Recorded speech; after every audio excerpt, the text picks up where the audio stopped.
Bonjour! Aujourd'hui nous sommes le 14 juillet 2015. Si vous voulez connaître le temps de votre journée, ouvrez la fenêtre et regardez le ciel. Nous on s'en branle!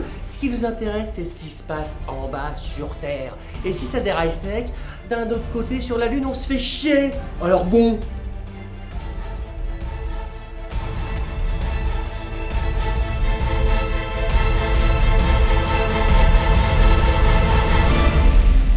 Le 14 juillet.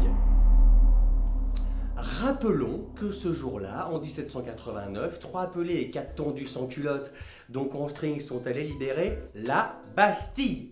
Bon, faut savoir qu'il n'y avait pas grand monde à la Bastille, pas de DSK en garde à vue, ou de Bernard Tapie, ni bizarrement de Balkany, ni de Sarkozy, et ben, tu vois, pourtant... Bon, par contre, des armes, pratiques pour mener ce qu'on appelait à l'époque une révolution. Terme devenu depuis obsolète, on avait envie d'y croire, mais on n'y croit plus. Ça pourrait marcher, mais ça marche pas. Bon, rappelons aussi qu'une révolution, c'est un tour complet sur soi-même.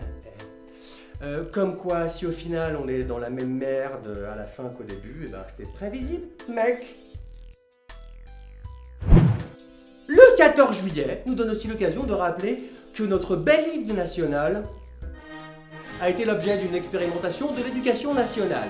Notre bonne ville de Marseille va te faire enculer a naturellement été choisie cette année pour le lancement de l'opération Chantons l'hymne national pour apprendre la citoyenneté enculée. Un professeur a donc dû retenir des élèves qui voulaient faire couler un sang impur en attaquant au couteau des jeunes franchement installés en France. Bref, des étrangers, mec. Pour une fois, ils avaient compris le texte.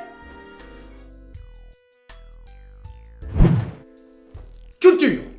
Le 14 juillet sera aussi l'occasion de la sortie de Ant-Man, l'histoire d'un petit escroc doté d'une capacité étonnante, celle de rétrécir à volonté tout en démultipliant sa force. Hollywood aurait, selon nos sources, été particulièrement impressionné par Nicolas Sarkozy. Eh ben oui, si ça foire en 2017, il faut un plan B, quoi. Hein? Pour autant, ils en ont fait un personnage sympathique, c'était pas trop con, quoi, plutôt judicieux.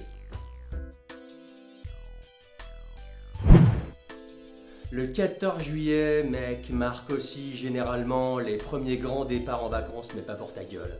Tu assisteras donc aux éternels reportages du style « Journée noire sur les routes de France, 1500 km de bouchons, c'est trop grave! Mais qu'est-ce que tu t'en fous?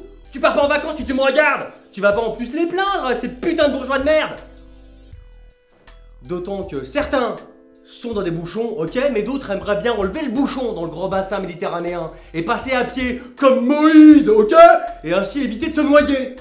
Parce que depuis le début de l'année, 2000 migrants se sont noyés, comme quoi c'est largement plus dangereux que les routes françaises. Mais on s'en fout, hein, c'est des nègres et des bougnoules, ouais. Enfin en francophonie, vous pourrez écouter à 19 h Yannick Noah, le chouchou des Français, si on en croit les sondages. S'ils sont pas faux cul, ces enculés de franchise, ça vote à plus de 25% Front National. Ya bon banania, yo. Bon, salut mes petits connards, et pardon mes petits canards, et à très bientôt pour un nouveau numéro de Météba, la météo qui s'en tape de ce qui se passe en haut.